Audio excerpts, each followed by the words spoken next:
आता तिला खूप अस्वस्थ वाटू लागलेलं. इतका वेळ त्यांच्या उंचीचं काही मनात आलं नव्हतं, पण आता तो असा शेजारी उभा राहून तिला हवं ते देऊ लागलेला. त्यात त्याच्या किचनमध्ये फक्त ती आणि तो दोघं मिळून असे कॉफी बनवणार होते. आणि आता तिच्या हृदयाची धडधड थांबायचं काही नावच घेत नव्हती. हे दूध म्हणत त्याने ते तिच्या समोर ठेवला. ओके, मी बनवते म्हणत ती लायटर शोधू लागली. तो मात्र तिथंच कट्ट्याला टेकून तिला पाहत होता. एक तर लायटर सापडत नव्हता आणि तो असा किचन कट्ट्याला रेलून हाताची घडी घालून उभा तिलाच पाहतोय. असं वाटून तिला जे टेन्शन आलेलं की बस. अक्षया मॅडम, आता बसा. एकेकाचा बँड वाजवायला मागे पुढे पाहत नाही तू. आज तुझं काही खरं नाहीये असं वाटतंय. आता कसं वाटतंय तुला? त्याच्या समोर भिगी बिल्ली बनून वाट लागणारे वाटतं आज. इतका वेळ तिच्या चेहऱ्यावरचे भाव पाहणारा एव्हाना त्याच्या लक्षात आलं की ती काहीतरी शोधत आहे. काय झालं? काही हवंय का? मला लायटर नाही मिळत आहे. मघाशीही मिळाला नाही. जेवण गरम करायचं होतं तर. ती त्या परिस्थितीत कशी बशी हसून म्हणाली. तसा तो हसला. लायटर असेल तर मिळेल ना. त्याने डायरेक्ट गॅसचं बटन फिरवून गॅस सुरू केला. आपण ऐकत आहात अध्यायम या कथेचा पुढचा भाग सुरू करण्याआधी प्लीज माझ्या चॅनलला सबस्क्राईब करून घ्या आणि आधीचे पार्ट ऐकले असल्याची खात्री करून घ्या. चला सुरुवात करतेय. अध्यायम भाग 70. त्याचं जेवण चाललेलं आणि आता त्याने बहुतेक मोबाईलवर आलेले बरेचसे मिस कॉल पाहिले आणि तो जेवता जेवताच एक एक करत त्यांना कॉल करू लागला. त्याचा एक फोनवर बोलून संपल्यानंतर, अर्जुन सर, फोन करणं जास्ती महत्त्वाचं आहे का तब्येतीपेक्षा? अक्षया म्हणाली. हो, आय नो. हा शेवटचा महत्त्वाचा आहे, तेवढा करतो, तो म्हणाला आणि त्याने तेवढा कॉल केला. आणि असं करता करता जेवण होईपर्यंत त्याचे बरेचसे कॉल चाललेले. प्रत्येक वेळी फोन आला की तो तिच्याकडे पाहायचा आणि प्रत्येक वेळी त्याच्या चेहऱ्यावर तो महत्त्वाचा असल्याचा एक्सप्रेशन उमटायचं आणि ती भलतीकडे मान वळवायची. आणि मग तो कॉल उचलायचा.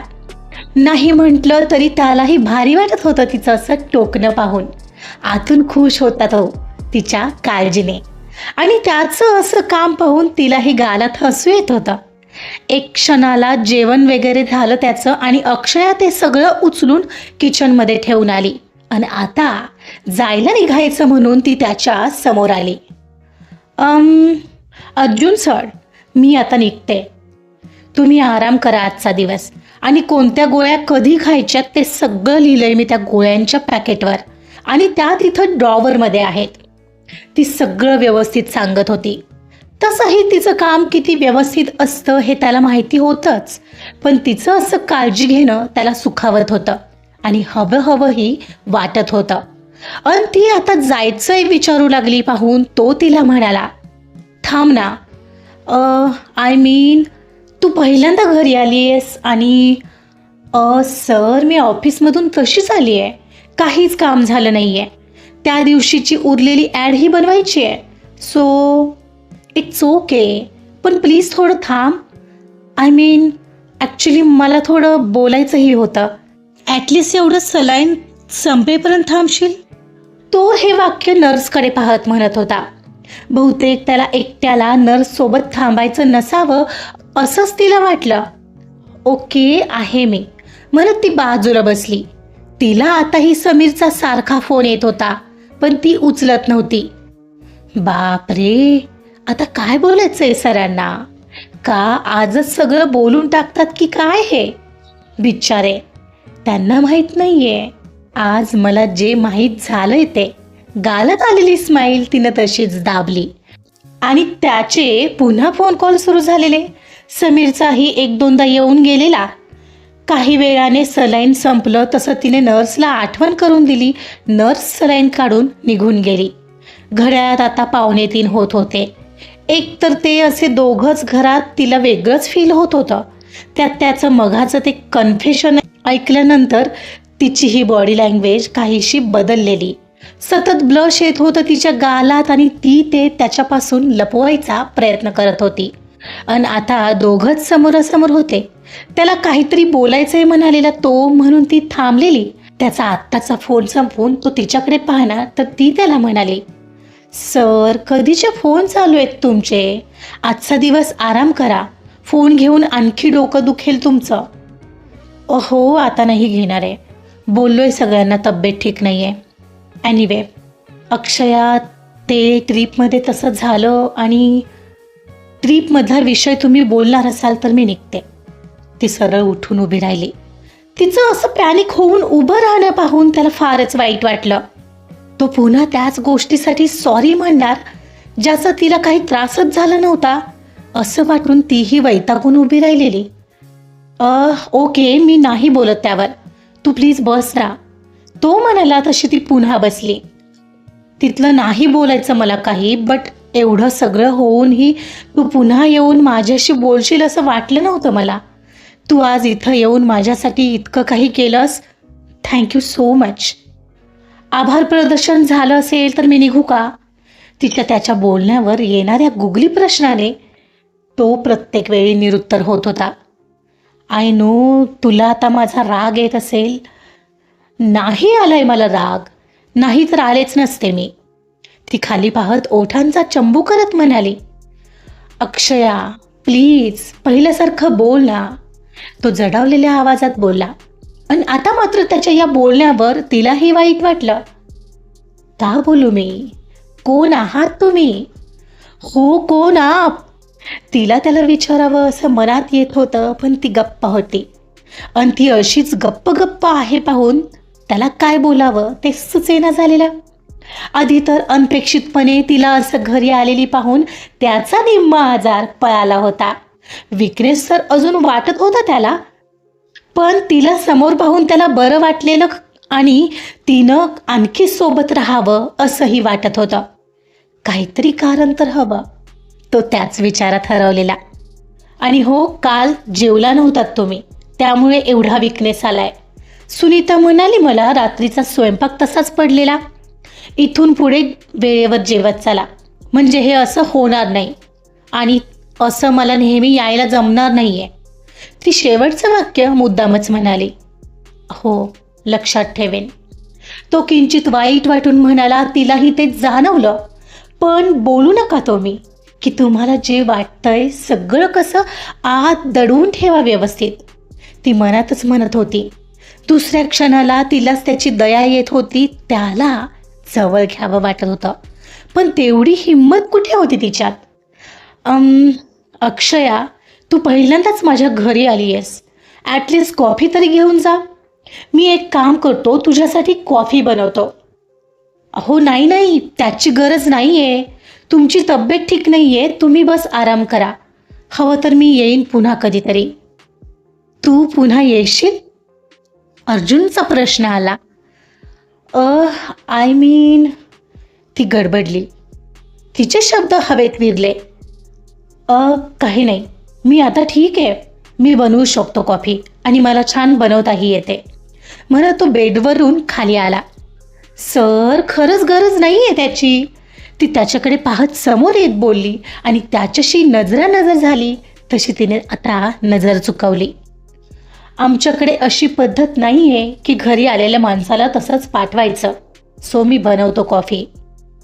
ओके मी बनवते कॉफी, तुम्ही आराम करा इथेच. तुला माहिती आहे का आमच्या घरात कुठं काय असतं ते? अर्जुनचा पुढचा प्रश्न आला. नाही, तुम्ही सांगा ना कुठे काय आहे ते. तेच सांगतो मी. बरं एक काम कर, तू बनव कॉफी, मी सांगतो कुठं काय आहे ते. तो असं म्हणाला तसं त्या क्षणाला जोराने हृदय धडधडलं तिचं. ते सावरत ती त्याला ओके म्हणाली. दोघंही खाली निघाले होते. दोन्ही मनात मात्र खूप जास्त हलचल आणि कसलीशी हुरहुर होती. ती तिचे पर्स आणि फोन घेऊन खाली आली. पर्स आणि फोन डायनिंग टेबलवर ठेवली आणि ते दोघंही किचनमध्ये आले. त्याच्या किचनमधली कपाटही वर उंचावर होती. तिला ते पाहून टेन्शनच आलेलं. तोपर्यंत त्याने एक एक करत साखर डबा आणि कॉफीची बरणी सगळं अगदी सहजरित्या काढून ठेवलं. आता तिला खूप अस्वस्थ वाटू लागलेलं. इतका वेळ त्याच्या उंचीचं काही मनात आलं नव्हतं, पण आता तो असा शेजारी उभा राहून तिला हवं ते देऊ लागलेला. त्यात त्याच्या किचनमध्ये फक्त ती आणि तो दोघं मिळून असे कॉफी बनवणार होते. आणि आता तिच्या हृदयाची धडधड थांबायचं काही नावच घेत नव्हती. हे घे दूध म्हणत त्याने ते तिच्या समोर ठेवलं. ओके मी बनवते म्हणत ती लायटर शोधू लागली. तो मात्र तिथेच कट्ट्याला टेकून तिला पाहत होता. एकतर लायटर सापडत नव्हता आणि तो असा किचन कट्ट्याला रेलून हाताची घडी घालून उभा तिलाच पाहतोय असं वाटून तिला जे टेन्शन आलेलं की बस. अक्षया मॅडम आता बसा. एकाचा बँड वाजवायला मागे पुढे पाहत नाही ना तू. आज तुझं काही खरं नाही असं वाटतंय. आता कसं वाटतंय तुला? त्याच्यासमोर भिगी बिल्ली बनून वाट लागणारे वाटतं आज. इतका वेळ तिच्या चेहऱ्यावरचे भाव पाहणारा एव्हाना त्याच्या लक्षात आलं की ती काहीतरी शोधते आहे. काय झालं, काही हवंय का? त्याने प्रश्न केला. मला लायटर नाही मिळत आहे. मगाशीही नाही मिळाला. जेवण गरम करायचं होतं. ती त्या परिस्थितीत ही कशीबशी हसून म्हणाली. तसा तो हसला. पण लायटर असेल तर मिळेल ना. त्याने डायरेक्ट गॅसचं बटन फिरवून गॅस सुरू केला. Oh it's automatic, sorry. तिला एकदम ओशाळल्यासारखंच झालं. तो मात्र त्याला येत असलेलं हसू दाबत होता. ओ पण भांडं कुठे आहे कॉफीचं? ते तिकडं भांड्यात असेल. वेट मी आणतो. त्याने सांगताच तिचं लक्ष घासलेलं भांड्यांकडे गेलं. त्याने ते लगेचच तिला आणून दिलं आणि पुन्हा हाताची घडी घालून तिच्याकडे पाहू लागला. म्हणजे ते ट्रीप वगैरेमध्ये ठीक होतं, पण इथं आल्यावर त्याला तिच्याबद्दल जे वाटतं ते कळालेलं आणि त्यानंतर त्याचं असं वागणं पाहून तिला इतकं अस्वस्थ फील होत होतं. असं त्याच्या समोर राहणं की तिला शब्दातही सांगता आलं नसतं. आणि त्यालाही माहीत नव्हतं, पण प्रत्येक वेळेस कॉन्फिडंट भासणारी तिची बॉडी लँग्वेज आज मात्र गडबड वाटत होती. त्यालाही कळत नव्हतं तिला काय झालंय.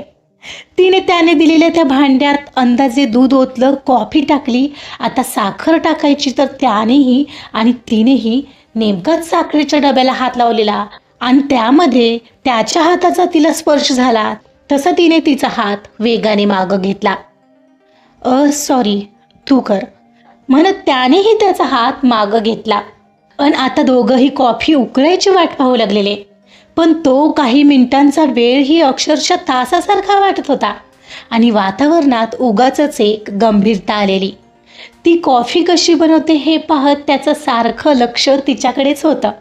ती सतत नर्वसनेसमध्ये केस कानामागे घेत होती आणि ती अशी बाजूला आपल्याच किचनमध्ये आहे पाहून त्याचं हृदयही धडधडत होतं. ती आज अशी सोबत होती तर तिला बोलून टाकावं वाटत तर होतं. तसंही दुर्वाने तिला प्रपोज करायला लावलेलं जेव्हा तिच्याशी शेवटचा फोन झालेला, पण त्याच्यात तेवढी हिंमत कुठे होती. तो शांतपणे बस तिची हालचाल निहाळत होता. कप्स कुठे आहेत? हो मी घेतो म्हणत तो भांड्याकडे वळला. एक साईडला दूध गरम करायला ठेवलेलं त्याने तो पार विसरून गेलेला. कॉफी उकळली तशी तिने ती बंद केली, पण अचानक दूध वर आलं पाहून तिने ते हाताने उचललं आणि बाजूला ठेवली. कप घेऊन येईपर्यंत दूध वर जाण्याचा आवाज आला. पाहतोय तर तिने दुधाचं भांड हाताने उचललं म्हणून त्याने धावत येऊन कप इतक्या भरकन खाली ठेवले आणि तिच्या जवळ येत तिचे हात हातात घेतले. ओ अगं हाताने का उचललं तू? भाजलं नाही ना तुला?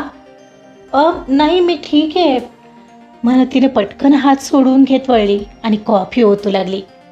त्याचं अशी काळजी घेणं पाहून गालात ब्लश आलेलं तिच्या.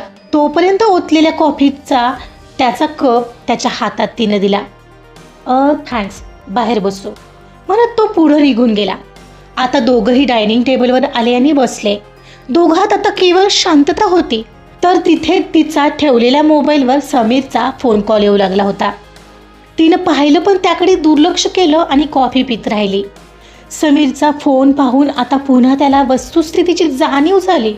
थोडं वाईट वाटलं खरं, पण त्यानेही दुर्लक्ष करण्याचा प्रयत्न केला. एक क्षणाला कॉफी पिऊन झाली. वेळ असा वाळूसारखा सरसर सरकत होता. घड्याळात आता 4:15 झाले होते. सर मी निघते आता. ओके, तो उदास होत म्हणाला. ती आता पर्स आणि मोबाईल घेऊन उठली तसा तो घाईत उठला आणि तिच्या मागे येत म्हणाला, अक्षया थांब, मी येतो तुला सोडायला. तुम्ही? नाही नको, तुमची तब्येत ठीक नाही आहे सर, तुम्ही आराम करा, मी जाईन. अक्षया येतो ना, मी आता बरं आहे. अहो असं काय करताय तुम्ही सर? किती तापलं होतं मगाशी, तुम्हाला काही कल्पना आहे का? तसंही मी माझी स्कूटी घेऊन आले, मी जाईन. प्लीज अक्षया, मी येतो ना, घरी बसून तरी काय करणार आहे, आता मी बरा आहे. तुम्ही मला ऑफिसला सोडायला येणार आहात? आता कुठे ऑफिसला जाणार आहेस तू? आता 4:30 होते. तू थांब, मी आलोच कपडे चेंज करून. तिचं न ऐकता म्हणत तो वर निघालाही. सर, तिनं आवाज दिला पण तो काही थांबला नाही. ती तशीच वाट पाहत खाली थांबली होती आणि त्याचं असं हक्कानं बोलणं तिलाही तर आवडत होतं. एक 5 मिनिटांच्या अंतराने तो दुसरा शर्ट घालून आणि फ्रेश होऊन लगेचच खाली आला. आता जरा टवटवीत वाटत होता त्याचा चेहरा. चल, तुला घरी सोडतो. आणि माझी स्कूटी? उद्या मी ऑफिसला कशी येणार? तुझी स्कूटी तुझ्या घरी पोहोचलेली असेल, मग तर झालं. म्हणत कारच्या कीज घेऊन तो पुढेही गेला तशी तीही त्याच्या मागोमाग बाहेर पडली. कारमध्ये बसताच कार तिच्या घराच्या दिशेने त्याने घेतली, कारण आता त्याला तिचं घर माहिती होतं. दोघंही पुन्हा शांत शांत होते कारमध्ये. कार रस्त्यावर धावत होती पण तिला आता पोटात कसं तरी होऊ लागलेलं. जेवली कुठं होती ती? डोळे मिटून पोट पकडून बसलेली त्याच्या काही अंतरावर लक्षात आलं तशी त्याने कार साईडला घेतली.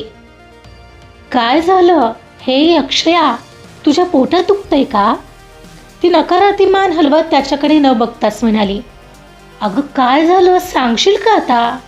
त्याने आता खोदून विचारलं तसं तिने त्याच्याकडे पाहिलं तर तिच्या डोळ्यात पाणी होतं. ओ माय गॉड, तू रडत का आहेस? माझं काही चुकलं का? अर्जुनने प्रश्न केला. तिने नकारार्थी मान हलवली आणि मुसमुसत त्याला म्हणाली, I am starving. Oh it's mean, तू जेवलीच नाहीये सर? ओ शिट, मग तू खोटं का बोललीस जेवलीस म्हणून? कशी खाणार होते मी? माझा टिफिन ऑफिसमध्येच विसरले होते.